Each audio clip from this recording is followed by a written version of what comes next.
Kaugnay sa proseso ng impeachment trial laban kay Vice President Sara Duterte, iginiit ni House Trial Spokesperson Zia Alonto Adyong ang posibilidad na pagdaragdag ng mga testigo sa paglilitis. At mula sa Batasang Pambansa, si Faith Santiago live. Faith.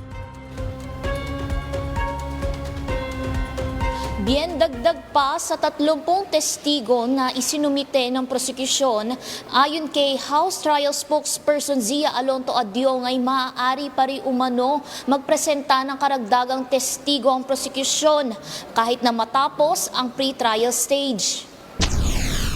Ito ay basta't makasunod sa notice requirements ng Senate Impeachment Court kung saan kailangang maabisuhan ng korte at ang depensa ng hindi bababa sa 3 araw bago ipresenta ang testigo. Ayon pa kay Adyong, layunin ng pre-trial conference na ayusin ang mga issue sa kaso at pasimplehin ang presentasyon ng mga ebidensya upang maiwasan ang hindi kinakailangang pagkaantala sa paglilitis. Tayo po, nagko-comply po ang ating mga prosecution team doon po sa direktiba ng impeachment court para mas mapabilis, mas simplify yung pag-uusapan sa korte. Kasi deserve din po ni Vice President Sara Duterte ang speedy trial.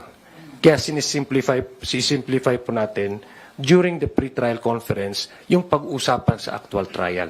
Kaugnay naman sa hindi pagpapahintulot sa media sa mga pagpupulong, binigyang diin ni Adyong na walang magaganap na pagsasabuatan dahil laging presente ang magkabilang panig sa mga pagdinig. So just to give you a direct, and you can quote me on this, there will be no connivance because the defense team will also be there. Sa pamamagitan ng pre-trial conference, mailalatag ang mga parameter ng paglilitis at maiiwasan ang mga biglaang paglitaw ng mga issue habang isinasagawa ang trial. Dagdag ni Adyong, hindi na kailangang magpresenta ng mga testigo para sa mga impormasyong hindi naman pinagtatalunan tulad ng panunungkulan ng Vice Presidente bilang kalihim ng DepEd dahil ito'y nasa public records. Samantala, ibinahagi ni House Lead Prosecutor Jervil Luistro na isa sa mga maaaring tumayong testigo sa paglilitis ay si former Senator Antonio Trillanes IV.